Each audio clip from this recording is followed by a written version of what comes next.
here and get a level, and it looks like everything is working okay. Cooperative Legacy Project interview number 35, May 17th, 2006. We're visiting with Cecil Sanderson, former county agent and rural electric co-op organizer. Yeah. Where and when were you born, Cecil? July 7th, 1914. Okay. Here in Brookings County. Mm-hmm. Mm-hmm. Yeah. And your name and your And wife's my name is Grace Jager. Okay. And I was born and raised in Hamlin County, Lake Norden, South Dakota. Okay. Mm-hmm. And we talked about family origins. Even though your name is Sanderson, people might think you were Scandinavian, but you're not. I am a full-blooded Englishman. Some of the names get switched a little. Mm-hmm. As I try to get back to the origin, some said it started out as Alexander, and some said Sander, but way back there they kind of changed things, I guess. Sure. I don't know. Yep. But my ancestry is dominantly of English. Mm-hmm. And your wife was Scandinavian, all right? Yeah, she's a Swedish and Norwegian. Swedish My and folks Norwegian. Came Okay. from Norway and Sweden, homesteaded in Hamlin County, South Dakota. Just like his farm is a homestead farm. Okay. 1879, his grandfather came here and homesteaded, and it's still in the family. Mm-hmm. Mm-hmm. Just a second. Did you have brothers and sisters? Oh yeah, they're thinning out. Originally there were 5 sisters and, well, I guess 5 brothers too, but they've been. I only got 2 sisters left, haven't I? Yeah. Yeah, So. and no brothers. Yeah. Yeah. Yeah, the youngest brother, Dean, who was the farmer he was the farmer out there. Mm-hmm. He passed away with a heart attack here, Just about 3 years ago. 3 years ago. He was the youngest of the lot. Mm-hmm. Yeah. And he's on the homestead farm. He was on the homestead farm, and he has 2 boys that are farming it now, but neither one of us has females in their mind, and we're not sure just what's going to I happen. think they're confirmed bachelors. What was your father's name? E.G. Sanderson. E.G. Initials for... The initials are Ever George, Okay. but he never always went by E.G. Yeah. All right. Would you like to talk a bit about it? Huh? Would you like to tell me a little bit about him? What sort of a person he was? Well, he was the oldest. His name, tell him what's his name. Everett. Ever George. Mm-hmm. She was kind of interesting. You go back. I'll interrupt a little bit. Here's a book that his brother Elmer wrote when we were having a celebration. There's I see. E.G. There's George and Etta Sanderson. They're the 2 that Okay. homesteaded the land. All And right. here's the homestead cycles and stuff. Oh, okay. Mm-hmm. Well, just a little interesting. You're going back in the 1800s. My old grandmother was a school teacher, Sanderson. Mm-hmm. Etta Hart was her maiden name. She declared that all of her children were going to have a college education. And then my father was the oldest. And in furtherance thereof, they rented out their farm, built a 3-story house 2 blocks from the campus so that their kids could have a college education. It was very unusual in those times. Mm-hmm. And my father was the oldest. But interesting enough now, And he got a there's degree. a little difference my father went from the Groth 8th grade to college. He boned up and took a teacher's exam. You couldn't do it today, of course. And he passed it, and they allowed him to go directly into college, and he got his degree in horticulture. Dr. Annie Hansen. Annie Hansen was his primary. So that's, and gee, you know, we had plums and apples, and Japanese plums and apples, and I helped him graft and bud and so forth. Dirty 30s, they all went. The only thing that was left was a little cherry tree that was next to a hog wallow. It's got its roots down there and survived. Otherwise, all of those fruit trees and apple trees and things that he had all went with the dirty 30s. Yeah. But that's that's part of the day. Yeah. Of those days. What was your mother's name? Mary Johnson. Johnson, yeah. Mm-hmm. What was her middle name? I don't know. Can't remember. Yeah. It's in here, I suppose. They were, they came connected there at... Here's their picture. Mm-hmm. At Hirsch. Her big deal was music, and she was quite the pianist. Mary Almeida Johnson. Yeah, Nita, huh? Yeah. Now, she had a brother. I don't know if you've ever been up on the South Dakota State University campus, and there in the Hyper building is pictures of athletes, famous athletes, and her brother is one up there, Clifford Johnson. He was a football player. Okay. Well, anyway.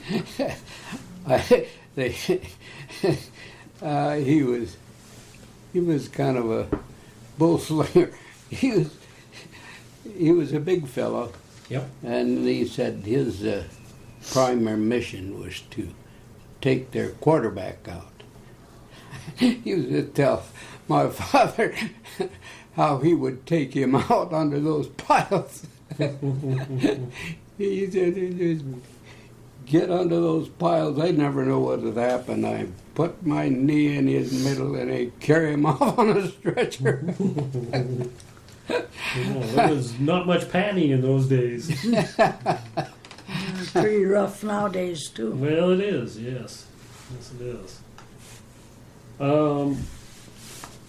What are you were born on a farm, were you? Or, on the farm. On the homestead farm. What are some of your earliest memories? You mentioned the fruit trees and so on. What was that? What are some of your earliest memories from the farm? Of the farm. Back, what would be around 1920 or something like that? My memories. Get up and milk those cows and get organized and walk a mile to school. Okay. Okay, how old were you when you started milking cows? Oh, right after I got out of diapers. And unfortunately, why? My father he loved those shorthorn cows. Now, they would milk pretty good for a month or 2 or 3, and then they'd driddle down. So you'd, about 6 months later, you'd tease a quarter of milk around. But if you were going to milk cows, I always thought, why in the world didn't we have dairy cows? Well, then you'd milk those cows and get those cows. We'd have usually 10 to 15 cows, so they had to be milked and the milk separated, and the skim milk we drink now is taken to the pigs. Yeah. They make cottage cheese.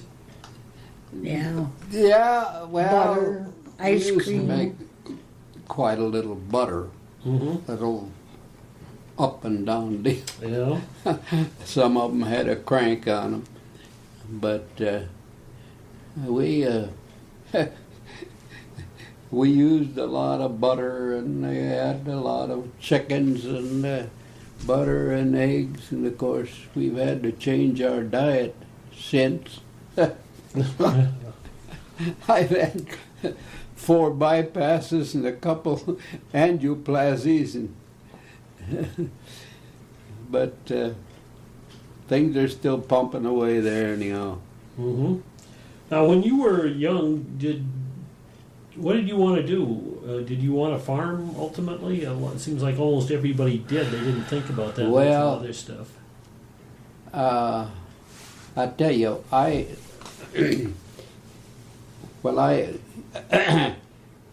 we were that big family, and I graduated from high school in 1933. Well, you know what 33 was. No crops, no nothing. So I had to work my way through college. I worked at the college farm, and I worked at the college hog barns, and I worked at the economics department, and it was a rough going, but I did.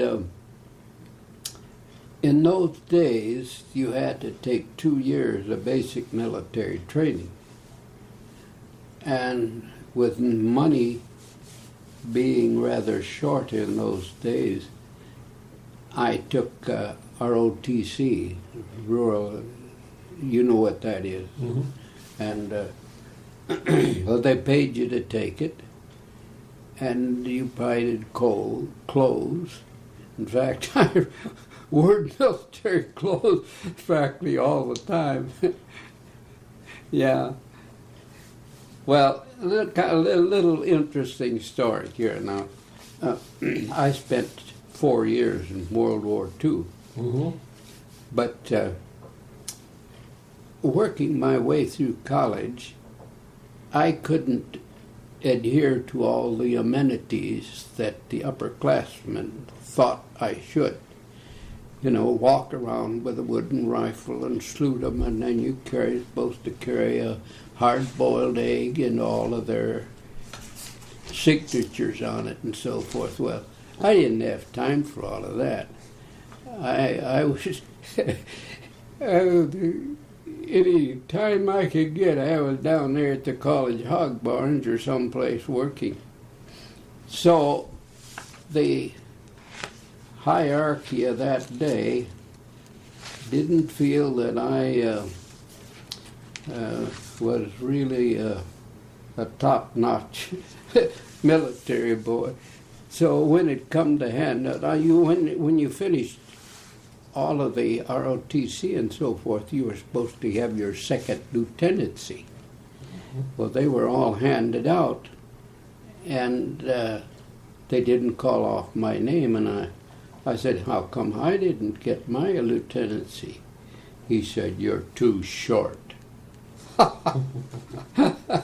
Okay, they wanted bigger men in the military, so what? And interesting enough, but my record was there, see? And I was out in the field as a county extension agent, and the local chairman of the war board figured they could get along better without a county agent than some of their young farmers. The farmers, for the most part, were excluded. So he informed me that he was putting my name in to fill their quota. And I said, Mr. Nelson, I've spent 4 years studying military training. I shouldn't go in as a buck private. This was Boy, he just This was in goodness. Hamlin County. Yeah. So I said, look, call the military department and find out. 2 days later, I got a call to report to Minneapolis for a physical. And 4 years later, I got out. But it's kind of interesting. But the record was there, see? And so I chased old Patton's. My unit placed old Patton's tanks from St. Lo, France, across to France, Germany, and when the war ended, I was up there by the head of what was that? But anyhow, they show him a picture of my old fighting company. Yeah, that was a rough go. 95th Infantry Journal, or it has quite a journal. I send them a few deals, but that it was the infantry. We took ground and yeah. Fighting the hedgerows? Huh? In the hedgerows there in northern France? The what? The fighting in the hedgerows there? Oh no. He was in the United States for 3 years and then was Yeah. No, those hedgerows, I'll tell you what happened to those hedgerows. They, some of our enterprising young fellows built some blades on the front of the tanks, and they took those hedgerows right out. But those hedgerows, I'll tell you, you couldn't get through those hedgerows. They'd tear your clothes off, those darn things. But some of our guys welded on some blades on the front of those tanks, and they took those hedgerows out right now. But so they didn't, as far as our movement was concerned, that didn't. They weren't a factor. No. In fact, I hardly ever saw. Yeah. Were you involved in some pretty tough fights? Well, I was constantly trying to adapt. For instance, the regular GI, as we call them, their provided weapons was a M1. Now that's but like that. Well, here, when we were moving across France, the German were occupied France. They were camouflaged and set in there, waiting for us. Well, you see, you'd be moving along and birds were singing, and then all at once you wouldn't know they were there, and then they'd open up on you. Well, the first thing, I knew that you couldn't manage a company with your whole head in the ground. And of course they'd wait for the scouts to go through first. They'd try to get at the main body of your company. So I soon found out that I had to get up with the scouts. And I took all the bars off my shoulder and so forth. You couldn't tell me from a regular GI.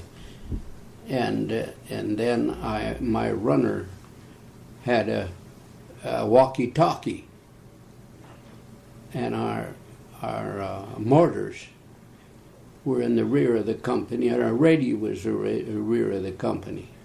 And I was up with the scouts, and they'd let us go through.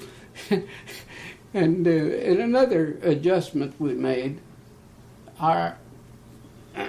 you could pick up most any guns you wanted to, you know, there. And are you acquainted with military equipment? Do you know what the Browning automatic, the BAR, was? It's a heavy gun. The Germans called it our big gun. It had a long clip.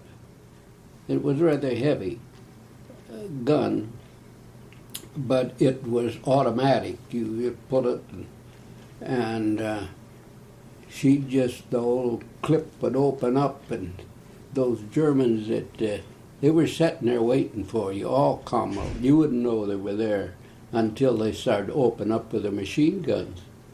So every big man that could handle one of those BARs, I was able to get one of those in his hand. When those Germans opened up, 4 or 5 of those BARs hit in, boy, he crawled down in his hole, probably dead. That's the only way you could move, you know, and so they were all set there waiting for you, all camouflaged. And so I had a lot of my heavy men who were weighing 170, 80 pounds. I had a BAR in their hands, and that way you could move. Otherwise, you'd get shot up. Well, there was another adjustment we had to make. You had in a rifle company 200 men. Now, what was the equipment? The regular equipment allowed us 1 Jeep and a trailer. Well, how are you going to move following Patton's tanks, moving as fast as we did, clear across France and Germany and so forth, and with 200 bedrolls sticking back there someplace in the boondocks? So a local farmer was good enough to lend me his hay rack.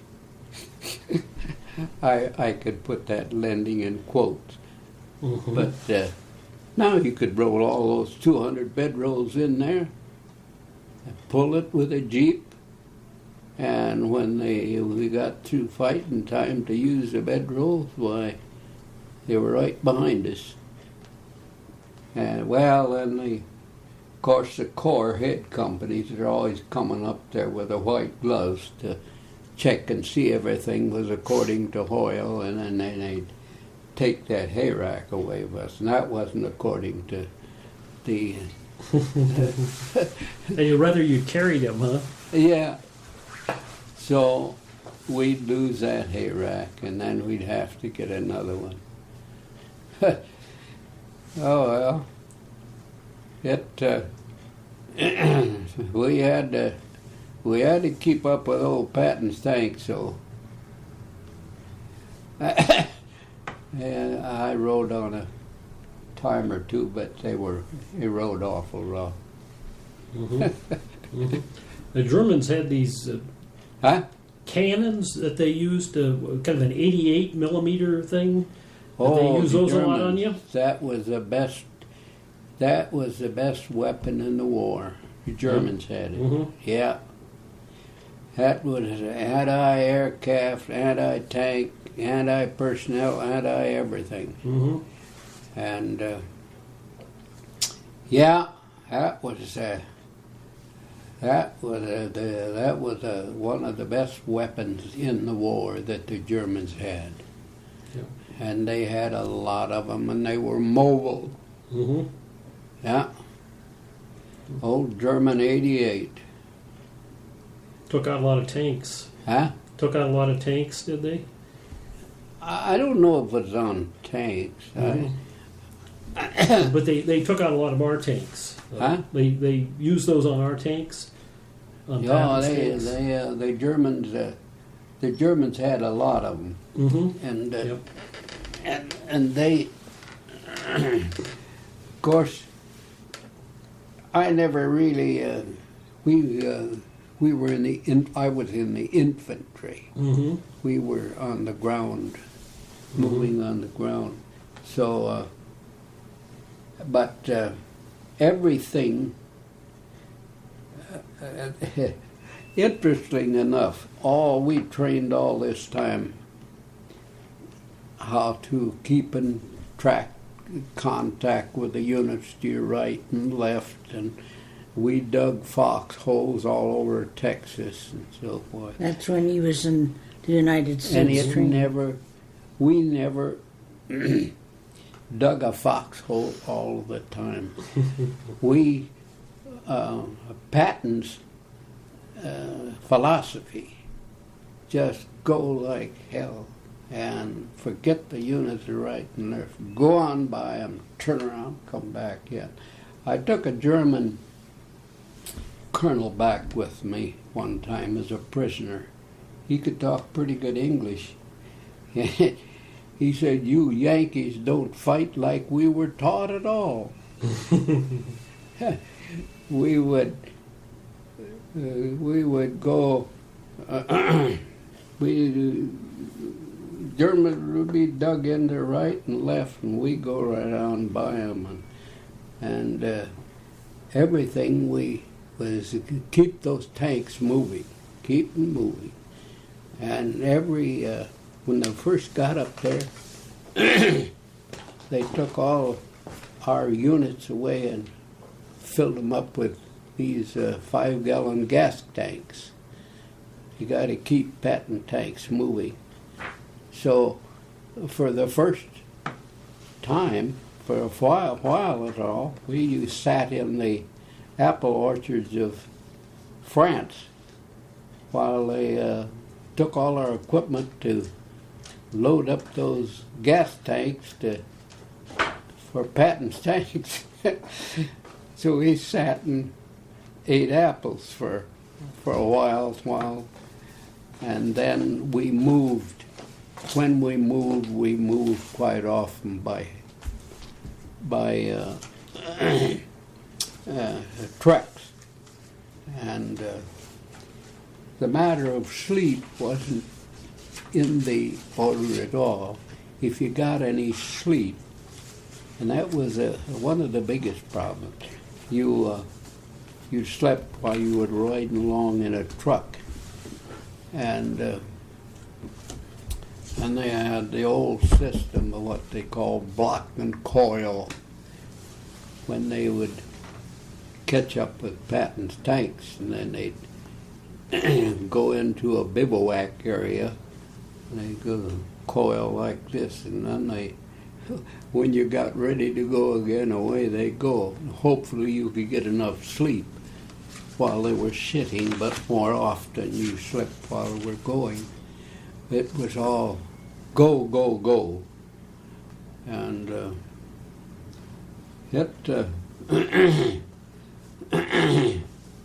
some of the big problems was some of our men, the pressure kind of got to them. And one of the things that you, as a company commander, you had to kind of watch your troops to find out. Some of them you could see were getting glassy-eyed and about ready to fold up, so you'd have to send them back to the kitchen. But you could send too many back to the kitchen, you know. And some of those fellows, I tell you, you take a company of 200 men, some of those men you could never make a fighter out of them, a military man. Some of those fellows in the boondocks of Tennessee, I don't think they had over an 8th grade education. They couldn't read a compass. They couldn't march. They couldn't keep in step and so forth. But still, they were in your company. You had to use them, see. And so it was a kind of a battle sometimes to making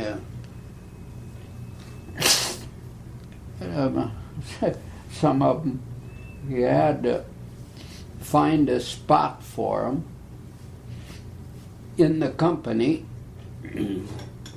most of them were fine fellows and all, but they just weren't military men. But you had to use them. They were in the company.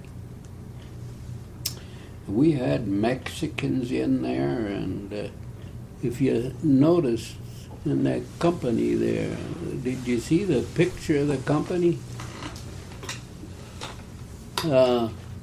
We had all sorts of people in there. And one of the things that I had, I thought you might be just interested in seeing a picture of the company. This is when he come back from the war. Oh. And we're in Mississippi, and we're heading. They had to go to. Thought they had to go to Japan, Thank but goodness they got the bombs on fell. the way to the ship, and the first bomb dropped, and they sent them back. Then they headed out again. Then the second bomb dropped, and then they were discharged. Yeah. Boy, I tell you, we... The little short guy in the front row. Mm-hmm. That's Cecil. I kind of checked his picture over here, and yeah. Yeah. That, there was, every once in a while, I Better let him ask questions. He got 50 of them. Dad. get questions. They'll, some of them, grandkids will want to know. Mm-hmm. My grandpa was in the bulge. Do you remember him? Well, you know, they don't have the slightest idea what is with hundreds of men, Mm-hmm. you know. Yeah, I was in the bulge too, but the company, our company really didn't do much fighting in the Battle of the Bulge, because when we got there, the bulge was starting to shrink. We would be ordered into a certain area. When we got there, it was shrinking up. And so, basically, when the Germans went in, were trying to get out of there with their hide intact and to get out of the bulge. So I had a ringside seat, and they were going, stringing out of there. And, but our unit never got in the fighting at the bulge at all. We were committed, I think, 3 different times. We were committed 3 different times, but by the time we got up there where the fighting was, the thing had shrunk. So all I got was to see the activity. Mm-hmm. It probably didn't make you feel bad to miss out on No. it either. No, but they, well, you know, you never knew. One time we were ordered up, and then another division went. We were told that we were getting all ready and saddled up to go, and they told us to sit down. Here come another Diamond Division or some other division comes sailing by us, and so you never knew what was going on at the top. You just followed orders, you know. But it was a we were welcome to see another division go on by. Mm-hmm. Yeah. Well, of course, Patton's philosophy was was hit them and knock them on their fanny and just keep going. And go, go, go. In the military, a rank was everything. I mean, now, General Montgomery outranked Patton. I don't know whether you know that or not. Yeah. And so in one case, and this is Patton wanted to go and cut them off, and Montgomery outranked Patton, and Patton's system was differently. Let's hit them head on to the Belgian deal, you know. Oh, it was a cold deal there. Mm-hmm. We froze our fannies off in there, and the big thing was if we could get warm enough socks. So Montgomery prevailed, and we went through the forest. Oh, that was that was one of the coldest times on record there in Belgium. In the winter time, snow, yeah. Mm-hmm. So it was trying to get warm enough socks and so forth and feet for some of the people that were up in the front. Yeah. But intelligence was always a problem. What was the enemy and what were they doing? For instance, the prognosis came down that there wasn't enough tanks they were all out. They were done. Well, they weren't. And those tanks came through there, and the only way, what they had this is their last gasp, and there was a supply of what they were hoping for was to get that gas supply that was up the line, and some of our upper people got ahead of them and dumped all the gas out. So they, when the tanks got up there, they got thirsty and ended up out there in no man's land. And then our planes come in and finished them off. I went from tank to tank. They were setting out there out of gas, and then our airplanes had finished them off, and the guy that was in the tank was just a blob down there in the middle of the tank. Yeah, they lost a lot of gas there, but the Germans, that was their big push. Mm-hmm. They didn't get to the gas. It was all dumped before they got there. Yeah. But then that was, I wasn't in on that. That was part of the tank warfare. Mm-hmm. Mm-hmm. But we did quite a lot of training,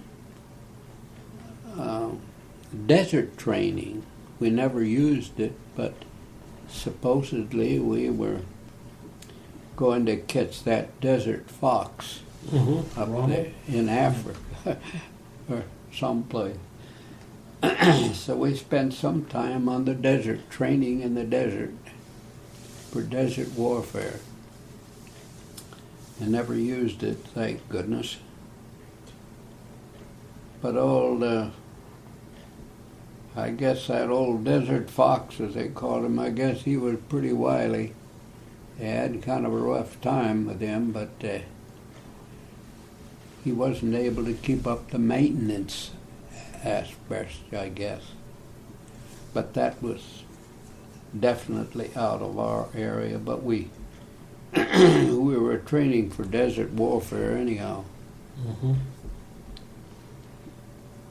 But so much of the training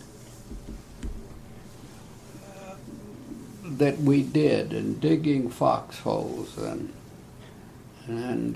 taking those dumb ticks off us and things, we never used it at all. When we got into the war part, we just go hell-bent for election, and away we went. And tried to adapt as we went, and yeah, get our bedrolls up there, the men, and yeah, it was a lot of the stuff we were taught we never used. Mm-hmm. You had to adapt in whatever situation arose.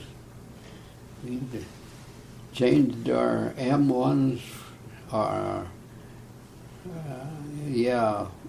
BARs for them, and for the most part, as far as I was concerned, I never. The officers are supposed to carry a pistol, Mm-hmm. and then I was, as far as I was concerned, I'd be willing to take my chances with the regular GI, but I didn't want to be a special target. And one of the Germans had people in church steeples and so forth with their telescopic rifles. Mm-hmm. And one of their objectives was to pick off the officers of the unit. Mm-hmm. And so with their telescopic sights, they could, if you were out there waving around like you were one of the officers, you were a dead duck. They could pick you off with those telescopic rifles. So I didn't, you couldn't tell me from a regular GI. And for the most part, I stayed pretty close to the front where I could, and my walkie officers had a, a runner, and he had a walkie-talkie, could keep in contact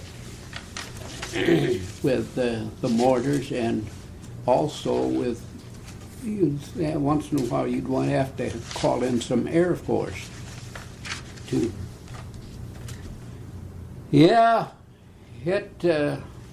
things weren't like we thought they were at all. It was, like I wrote an article in the 95th, adapt or perish. Mm-hmm. You had to adapt. And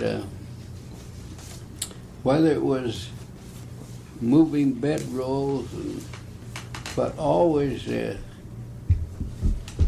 there was things weren't like you trained at all. It was, you had to adapt to the situation and keep moving. Yeah,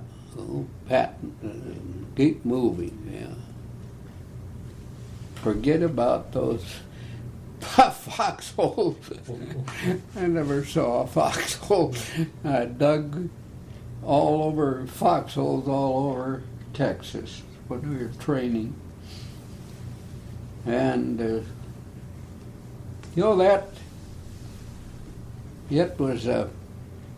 it was a different ball game in the war than what we were trained to do. But that was the name of the game. Roll with the punches and Mm-hmm. just keep moving. Mm-hmm. Yeah, and We ended up at the outskirts of Berlin when the war ended. Do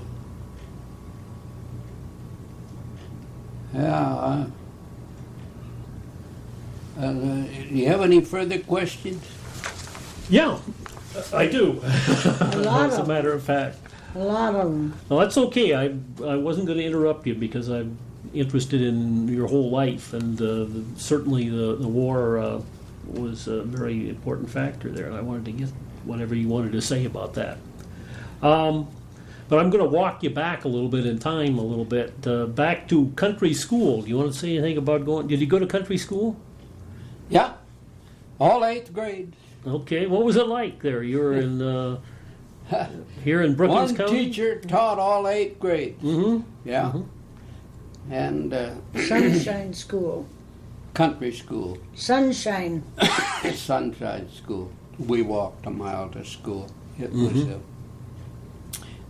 yeah, and I went through all 8 grades with a lady that and we went through from 8th grade with the same teacher, and we I don't know, it was same old thing. You had those 2 to set, and when your class recipe was, they'd get the order, turn to the aisle, stand and pass, and then you go up to the recitation sheet, and if it was spelling or anything, you had they'd see if you could spell the words that you were supposed to learn and so forth. Yeah, one teacher taught all 8 grades. Okay. And where did you go to high school then? Huh? Or Brookings. Brookings, okay. Yeah. And you went straight from high school into college? Yeah. Yeah. Yeah, I went from when I graduated from high school in 1933, and then I went directly into college. Was that difficult with the depression going on and dust storms and so on? Well, I suppose? As far as the home country, we were a family of 11 children originally, and a little bit in 33 no crops, so Yeah. it was on my own. But I owed the college all the way from start to finish. I had a 4-H pig project, and I sold that pig to paid down my first tuition. From there on, though, I owed them tuition most of the time, but I had to. But I drove back and forth from home, so I had to maintain a car. It wasn't much of a car, but one of the things is kind of interesting. You know what? These Ford coupes, these little Ford coupes. Well, I had the darndest looking Ford coupe you'd ever see at one time. They had, when the tires got thin, well, I couldn't afford tires, so I got into the tire shop and I found a set of these balloon tires. You know when they had balloon tires? They were big tires. It carried 12 to 15 pound pressure. And so I put those balloon tires on my little Model A, Ford Model A coupe. It was an odd looking thing. But one of the most interesting things, now we had April blizzard, and the rather unusual, a lot of wind, high deal, and the snow was kind of heavy, and there wasn't a car any place moving, and I went from home right over the top of all of those snowdrifts with my little Ford coupe with those balloon tires. The snow was packed enough so that I could go right over top of it. Old Guy Malin had a dairy just outside of town, and he was hauling milk to the Bibby dairy in town. His horses were floundering around in a big snowdrift. I just went right by him, clear up to the college. Yeah, that was and it wasn't a car, nothing moving, and I went right over the snowdrift. Yeah. Well, it was rather uneventful. I just drove back and forth through high school and college. Yeah. And but I went through college, and my regular 4 years carried the 19 hours. But one of the things that working, I tried to arrange some of my courses so I could have more time to work at the college. That's where I kind of, my time working at the economics department, I kind of fell in love with economics, and I liked the aspect of economics. If you could pass a test, if you used the right principles of economics, your answer could be different from what it was. But if you used the principles to arrive at your decision, so that appealed to me. So later on, I got my master's in economics. Mm-hmm. Your bachelor's in animal science. Mm-hmm.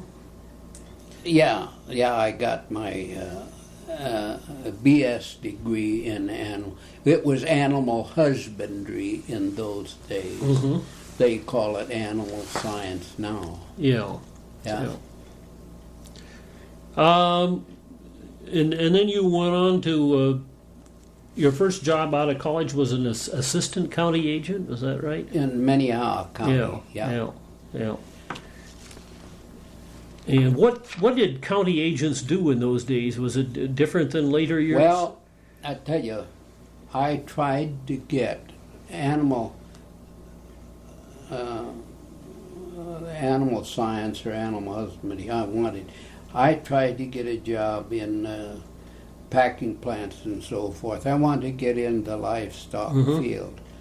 But the usually thing is we aren't hiring, we're firing. They are trying to maintain the help that they had. And of course, the lack of feed. There were a lot of bony cows that were herded into big holes and shot and covered up, and pigs, no feed for pigs, so the same fate for them. Mm-hmm. So there was no opportunity, but I'd had quite a lot of work in 4-H work. And Minnehaha County had a large enrollment of 4-H club members. And so that was the reason I was able to get an assistant agent job there. And I was really in charge of 4-H. But that's when the rural electrification came into being. How did you first hear about that? Huh? Well, I was it was my first year there. Les Harding was the county agent. And on one Monday morning, he, when this rural education minute broke, he put all this 4-H, or all this REA information on my desk. And he explained our responsibility for disseminating information, how farmers could get electricity on their farm and so forth.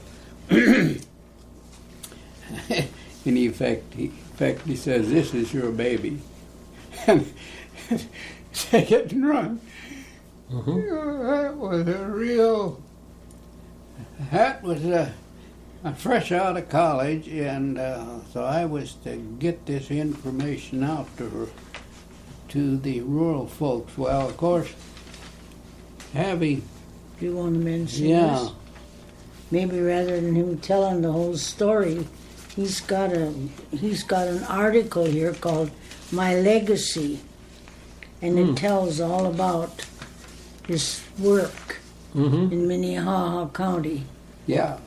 Okay. Well, And then how he went from Minnehaha County to Hamlin County. well, but you know the That's concept. the story he'd be telling you. Yeah. I The don't know. concept of having electricity on the farm, that was kind of way out, you know. That was something for the city folks. So one of the things Northern States Power, well, one of the things you had to do, you had to put, not only spread the word about the availability of rural electrification, but you had to indicate the lines for the poles to go up and so forth. Well, to do that, you had to find out where Northern States Power and the others had their lines. You couldn't parallel them, but you could cross them. And boy, I didn't get much encouragement from the headquarters of Northern State Power. Yeah. We know this won't work. This is a wild idea of somebody, and so forth. You're just fresh out of college, and you don't know all that, and so forth. Well, I had to tell him I had a job to do, and I was about to do it. Well, getting to get those, I had to figure out all those lines for those poles and so forth, so not to parallel the others and so forth. In Minnehaha County, that was kind of a problem because of all those stuffs in there. And then you had to have 4 users to the mile.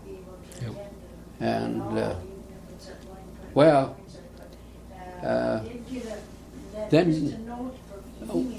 then I went from Minnehaha County. My next assignment was to Hamlin County. Now, the county agents of those counties were supposed to spread the good word out, did the educational program. When I got into Hamlin County, not a wheel had been turned. The farmers didn't know anything about it. So then I had to start from ground zero and put on an educational program then. And then we, when I got Hamlin County organized and set in for federal funding, no, too small a unit. If you can get another county to go with you, it could probably be funded. Well, Dual County was the next county to Hamlin. Nothing was done there, so had to start there, and some of our energetic farmers were so anxious to get rural electrification. I don't know just what happened in Duval County, but whether our farmers did what the county agent was supposed to do or not, I don't know. But I was sure, well, one thing sure, I wasn't going to go over there and hold educational meetings over in Duval County. But at any rate, we sent them in as Hamlin to elect as a unit, and it passed, and we got the funding. So it's now Duval Electric. Now, were you involved in going out and signing people up for it on the farm, or What's that? were you involved at all in going out and signing people up to once they were educated No. to collect their $5, which I guess was a sign-up fee? No. One of your jobs when you organize was to organize committees. Ad hoc committees or things like that. Was collecting the $5. That wasn't part of the county agent's job. Yeah. The committee that you organized out there did that. Yeah. Like the group that Lloyd Larson mentioned in in that article with you there. What was that? Like the group that Lloyd Larson mentioned. Yeah. The group that he Yeah. had Yeah. from here in Brookings County. Yeah. You know, interesting. Maybe you'd One like to have of the some most- water. Oh, thank you. It's not the bottom water. Oh, We okay. just, our That's grandkids all leave right. the bottles here, then we fill them with up from our clock, from our faucet. Okay. All right. You were this is one of the most interesting and informative courses I ever took. I didn't take it on a graduate course. Was the Principles of Sociology. That was the essence of that course. Was to locate your community leaders and back them up and let them take off. People, by and large, are followers. I guess people in Germany followed Hitler, you know. So you had to find out who your community leaders were and work with them. And people fell right in line. Now, I never took that course in Basics of Sociology, but I took it later. But that served one of the most useful in my work because it wasn't hard to find out who your community leader is if you just circulate around and so forth. The first thing you'd know that the old Joe Blow here was, hey, there it comes. Hey! That's Reed. Yeah. Good God, one of our sons from Chamberlain. Hi, Reed! Oh! Good gracious. We're Start here. Now okay. that Go ahead. was the important thing when when you any organization you were going. Is the important is to find who the leaders were. Have you seen And, this article? Yep. Oh, thank you. In fact, People fell in line with them. I had a number of examples some of them. where I needed to get something done, promote something. My first job was to get out there and find out who that leader was. You don't know for sure. And I All had this is about a number of the farmers. cases where He's getting his somebody would appoint from South Dakota. somebody that was supposed to be key in there, but they weren't the community leader. And when the meeting comes down to deal with, when the big questions come up, the decisions to be made, they'd call on the community leader. Okay. most Okay. likely. Did you have a chance to work with cooperatives a lot when you were a county agent? There were a lot of them being organized in the 1930s, certainly, Well- rural electric and otherwise. Yeah. For the most part, I worked the Dakota hybrid, Mm-hmm. Well, no, and, no, I don't think it did. because my father was very active in I that. don't really know. Okay. And He wants to know about but REA, working with because Dad worked with the Farm Bureau or the Farmers Union, no, I didn't really work very directly with them. Mm-hmm. As the Cooperative Extension Service, Yes. we had the line of command there was you had the state director of extension, excuse me, and then you had the supervisors. We had South Dakota had 4 supervisor districts. I served as a supervisor for 12 years myself. So our job there was to work with the agents in our respective areas. Mm-hmm. And as a communication, we have a number of specialists, and to help use the specialists to the maximum advantage, and back up the county agents in the area. We rotated the districts. I was in our office was in the state ag hall here on the campus. Yes. Yeah. But as far as working directly with the Farmers Union or the Farm Bureau or the Grange, we found them very cooperative wherever we run into them. And they probably gave us more assistance than we were aware of. But to my knowledge, there was never really any animosity or crossing of objectives. Anytime we could find cooperators out there to assist with what we were doing. But there was always some new variety coming out, or a new farm practice, or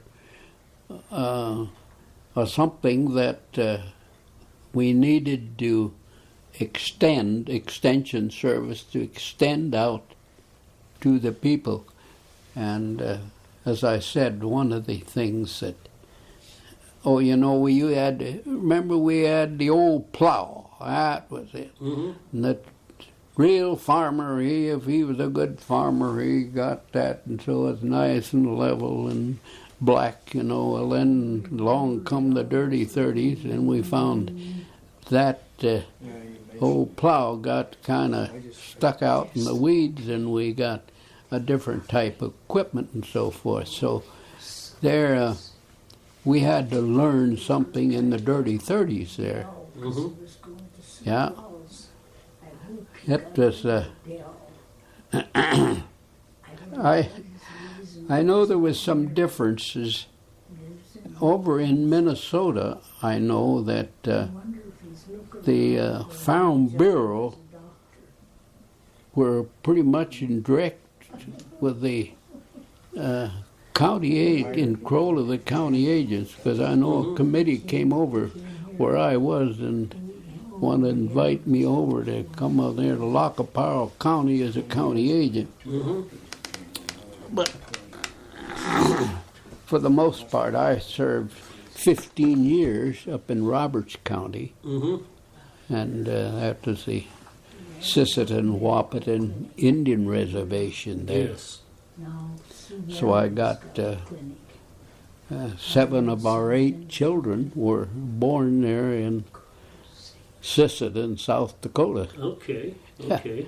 Now, what years would that have been? Was that was What's after that? the war? What years would that have been? Was I up in Roberts County? Mhm. Oh gosh, Grace, what were the years were I up at Roberts County? From 45 to 1960.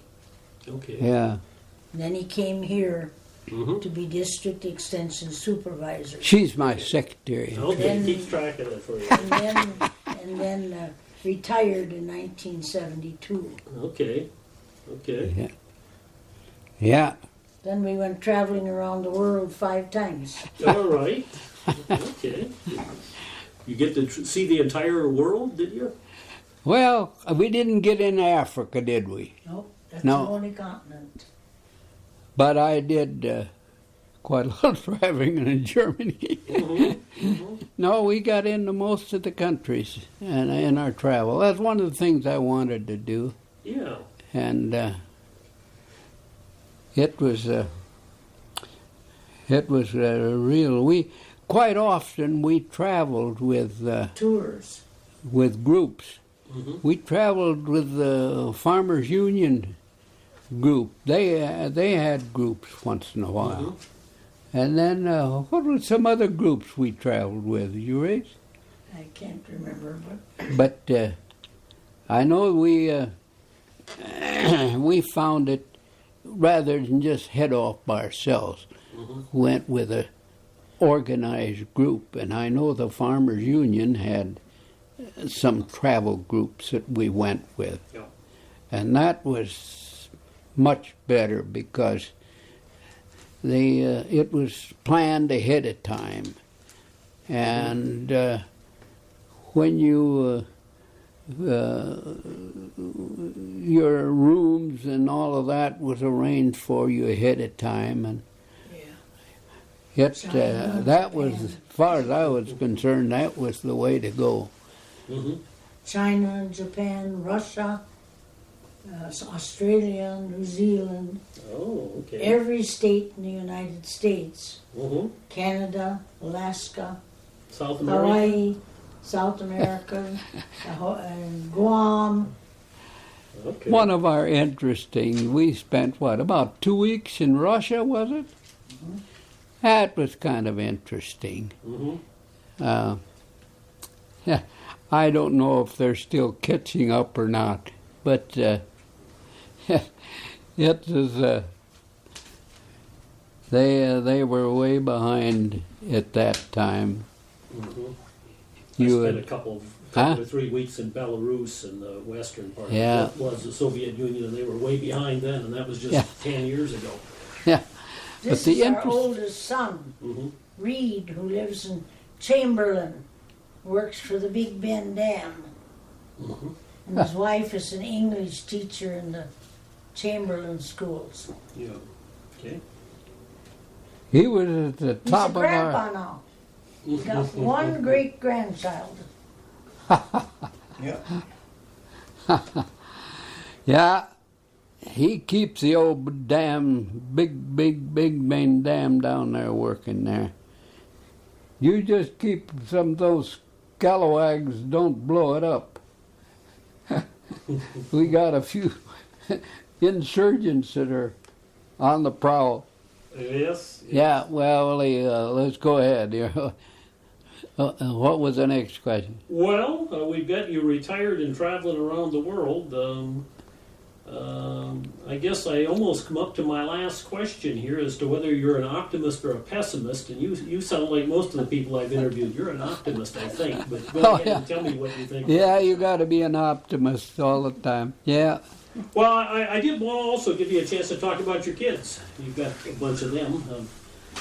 Yeah, Yeah. we'll take it off. I'll The oldest I'll go just back. walked in here. Yep. That's 7 Reed. boys and 1 girl. Well, you were busy. Okay. Oldest one is Reed. He was born in 1944 Okay. when Cecil went overseas to Germany. And the youngest one was born in 1960. He's 46 years old. Okay. All right. And that's the That's the This entire is family that's there. the Huh? entire family, That's a lot of people. except the great grandchild isn't on there. But our children, the 8 children, Mm-hmm. have 59 years of college. Wow. There are 6 masters and 2 bachelors. Now the grandchildren are going You to got college. your master's, didn't you? Mm-hmm. Yeah. Yeah. Mm-hmm. So you had a pretty strong commitment to education in your family. Oh yes, we had 3 college graduates this year and 2 high school graduates. Mm-hmm. But One we from- didn't get any PhDs. Yeah. No, not yet. Well, we got a daughter-in-law that's a PhD from the Boston University. We have a grandson that's in Japan teaching 3rd, 4th, and 5th graders how to speak English. Okay. One of my coworkers' daughter just got home. She's been teaching English in South Korea. So. Well- Reed has a daughter married, and they're going to China as a missionary in September, I think it is. Okay, because that must be kind of a rigorous kind of sort of a thing. From what I understand, the Chinese are not too friendly to that kind of. No, there's a lot of Activity. little loopholes, I guess they gotta go through. Mm-hmm. Mm-hmm. We have Okay. two people who are Lutheran pastors, Mm-hmm. one in Laverne, Minnesota, and the other one in Dalesburg, which is 10 miles north of Vermilion. Okay. And then we had Reed is in Mm-hmm. the Big Bend Dam, Marcus in Sioux Falls teaches special ed kids, and Quen is a Lutheran pastor, Lon is a house builder, got his degree in sociology or psychology, and I said, how come you're building houses? Well, Mama takes lots of psychology to build a house. And Jan is out at the gardens. He graduated from the University of Iowa with a wrestling scholarship and earned 3 national honors. And here he's out at the gardens. He majored in special education.